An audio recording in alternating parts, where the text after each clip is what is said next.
Catch them before they flee. Commanders Nation. The defense is on the brink of collapsing. A veteran with Pro Bowl blood could be our last shot against Dallas.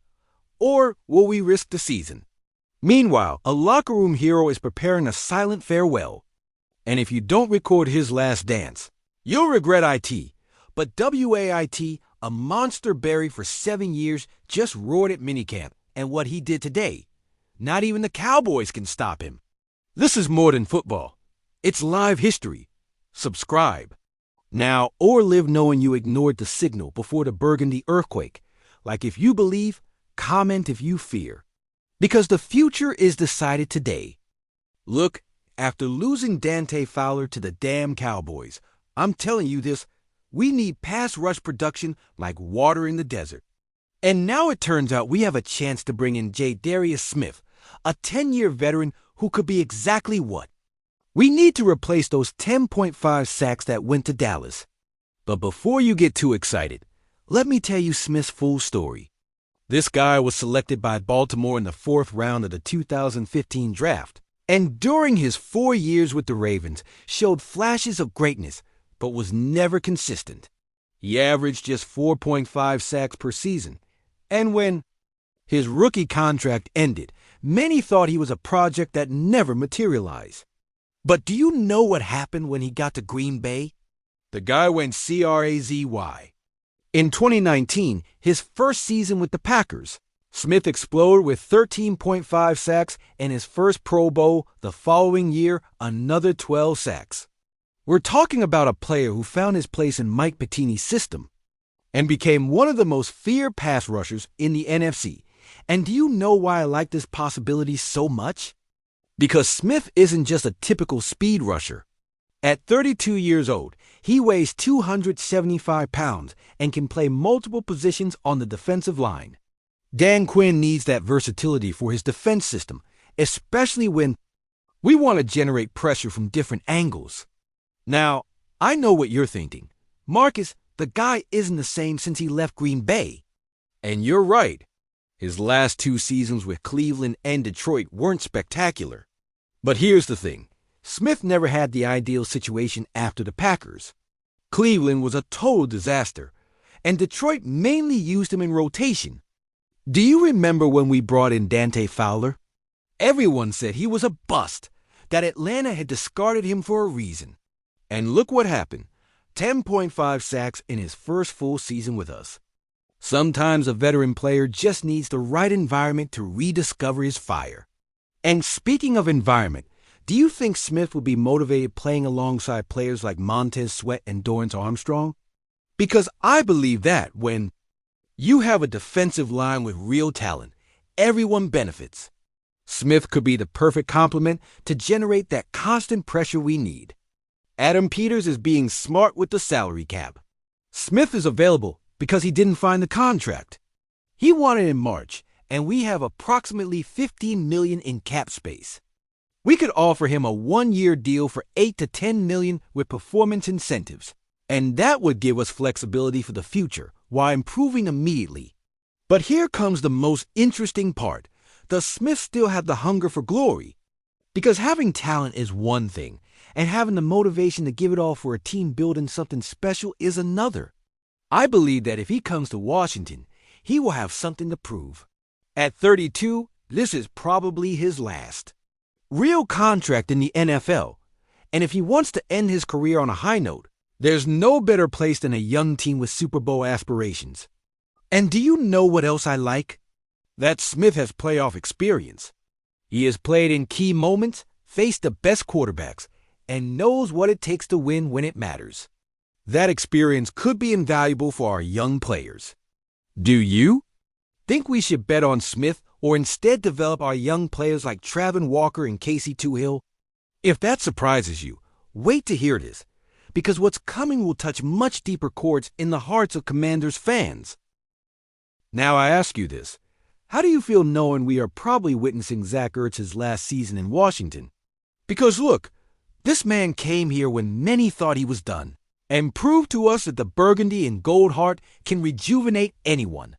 Let me tell you the full story of how we got here. In March 2024, Ertz was practically an unwanted free agent. He had 2 terrible seasons with Arizona, where he managed just 593 yards and 5 touchdowns combined. His connection with Cliff Kingsbury and the Cardinals was a total failure, and at 33, many thought his career was over. But do you know what Adam Peters saw that others didn't? He saw a player who had been misused in a system that didn't leverage his strengths. He saw a Super Bowl champion who still had impeccable technique and safe hands. And more importantly, he saw someone who could be the perfect mentor for a rookie quarterback like Jayden Daniels. And he wasn't. Wrong. From day one of training camp, Ertz showed something different. Not just physically, but mentally. Dan Quinn constantly spoke about Ertz's presence in the locker room, how his teammates respected him automatically. Do you remember how our offensive huddle looked with Ertz there?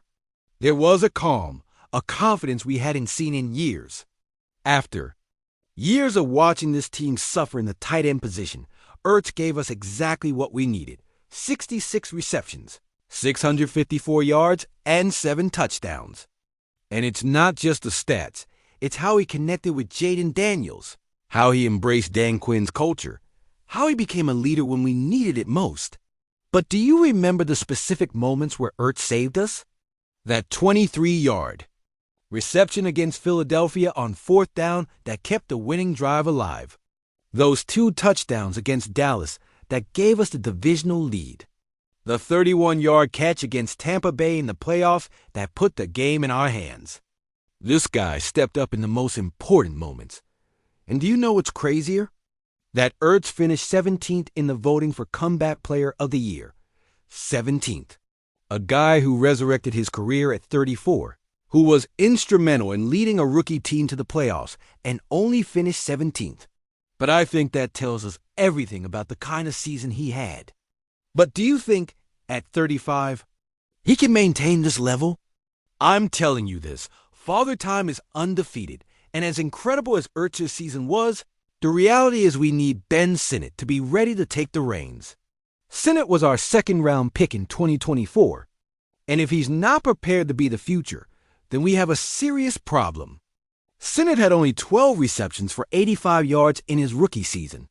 Yes, it was his development year, but now we need to see real progress. The guy has all the physical tools. 6'4", 245 pounds, ran a 4.5 in the combine.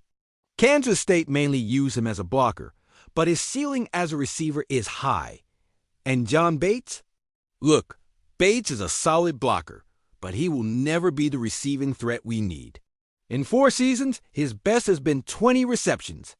He's a perfect complement, but can't be our main tight end. Adam Peters gave Ertz a significant raise this year, increasing him from $3 million to $7.5 million. And that tells me 2 things.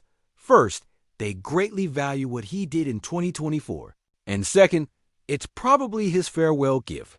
It's like when you give your favorite veteran a last juicy contract before they retire. And do you know what's the craziest thing about all this? That Ertz could have such a good season that he forces us to renew him again. If he maintains his 2024 level, if he helps Daniels take the next step, if we're real contenders, how do you say no to another year? But I think that both he and the organization know that 2025 is the year to close with a flourish. Ertz wants to end his career as a champion, and we want to give him that chance while preparing the future with Sinnott. Would you prefer Ertz retire as a Commander or seek one last contract on another team? Because I think if we win the Super Bowl this year, there's no better way to end a Hall of Fame career. And when you thought we were done with emotional news, here comes the really crazy part, because we're talking about the future of our defensive leadership. Commanders fans, this is historic. Daron Payne is finally coming out of Jonathan Allen's shadows. And what we're seeing in the off-season program is exactly what we needed to take the next step towards the Super Bowl. But before talking about the present, let me tell you the full story of this situation. When we drafted Payne in the first round of 2018, we always knew he had special talent. Alabama doesn't produce average defensive tackles, and Payne came in with all the tools to be a multiple Pro Bowler. But from day one, he was always in Jonathan Allen's shadow. Allen was the veteran, the one who spoke in the locker room, the one who set the tone. And look, I always respected Jonathan Allen for his talent, but let's be honest, his leadership was sometimes toxic. He dominated the locker room in a way that made other players feel intimidated to speak up. He was the leader who wanted everything to go through him, and that's not always best for developing other players. Do you remember the stories that came out about the defensive line meetings? Allen was always the one speaking, the one giving orders, the one correcting others. And Payne, being younger and less vocal by nature, simply accepted that secondary role. But that didn't mean he didn't have his own ideas or couldn't be a leader. And now that Allen is in Minnesota, we can finally see Payne's true potential. John Keane from ESPN named him the biggest surprise of the offseason, and do you know why? Because the coaches are seeing a completely different Payne, more communicative, more of a leader, more committed to pushing his teammates. But do you know what this means technically? It means Payne can now play his natural position without constantly looking to Allen for approval. It means he can make the line calls he always knew how to make but never dared. It means he can be the kind of anchor our defense needs in the middle. And do you know what excites me more? That this leadership change comes right when we have Dan Quinn as head coach. Quinn knows how to maximize the potential of his defensive linemen, and with Payne as the alpha, our defense could be the NFL's biggest surprise in 2025. But do you remember Payne's statistics? In 2022, a contract year, he had 11.5 sacks and made the Pro Bowl. He was unstoppable, generating pressure from the interior constantly, and was fundamental in our unexpected playoff push. After signing his 4-year, $90 million extension, only 8 sacks combined in 2 seasons. Coincidence? I think not. I believe that part of that decline was because Allen kept him in a secondary role, even after Payne had proven to be the best player on the defensive line. Allen continued to be the vocal leader, the one who spoke with the coaches, the one making important decisions. And Payne, loyal to his teammate, never questioned that dynamic. But do you know what's the craziest thing? That even with that reduced production, Payne remained one of the best run defenders in the league. His numbers against the run were elite in 2023 and 2024. The problem was he wasn't generating the pressure we knew he could generate. Now, with Allen gone, we're seeing a Payne who feels free to be himself. Coaches talk about how he's more vocal in meetings, how he's taking more responsibility in defensive calls, how he's pushing younger players in a way we've never seen before. And do you know what that tells me? That Payne always had those leadership qualities but never had the chance to fully show them. It's like having a Ferrari in the garage and never taking it to the highway. Now he can finally show his full potential. The timing is also perfect.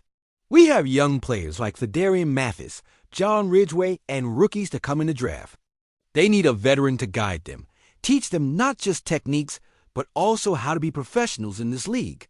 Payne can be exactly that kind of mentor. And from a tactical standpoint, Payne playing with total confidence means he can be more aggressive in his pass rush moves. It means he can make audibles on the line when reading protections. It means he can be the kind of interior disruptor that makes quarterbacks uncomfortable even when he doesn't record the sack. Now I ask you this. Can Payne be the kind of defensive leader to take us to a Super Bowl? Because I believe the talent was always there. He just needed the chance to shine. And with Dan Quinn as head coach, an improved secondary and edge rushers like Sweat and Armstrong, Payne could be the final piece we need. Do you trust that Payne can fill the leadership void left by Allen? Because I see a player who is hungry to prove he can be the face of the defense, and that excites me more than any free agent we could sign. Look, these 3 news stories show us exactly where we are as an organization. We're talking about veterans like Smith who could give us the final push we need in the pass rush. We're talking about farewells like Ertz's that will hurt. U.S., but are part of the natural process of building a winner. And we're talking about young leadership like Payne's that is emerging just in time to take this franchise to the next level. Do you think Smith will give us the production we need to replace Fowler? Are you ready to say goodbye to Ertz after everything he gave us in 2024? Do you trust that Payne can be our new defensive leader and take this defense to an elite level? This is our family, Commanders fans. A family that has suffered for decades, that has waited patiently, but that is finally seeing the light at the end of the tunnel. If you feel the same excitement I feel, if you believe 2025 can be our year, then I need you to subscribe to this channel right now. Because I guarantee you that every day we will have more news that will make you understand why Washington is building something special. Like if you think Payne will dominate this season, subscribe if you think we should sign Smith. And let me know in the comments which player you think will be our biggest surprise in 2025. Because this is more than a season. It's the moment to prove that the burgundy and gold is back to stay. And remember, hail to the Redskins!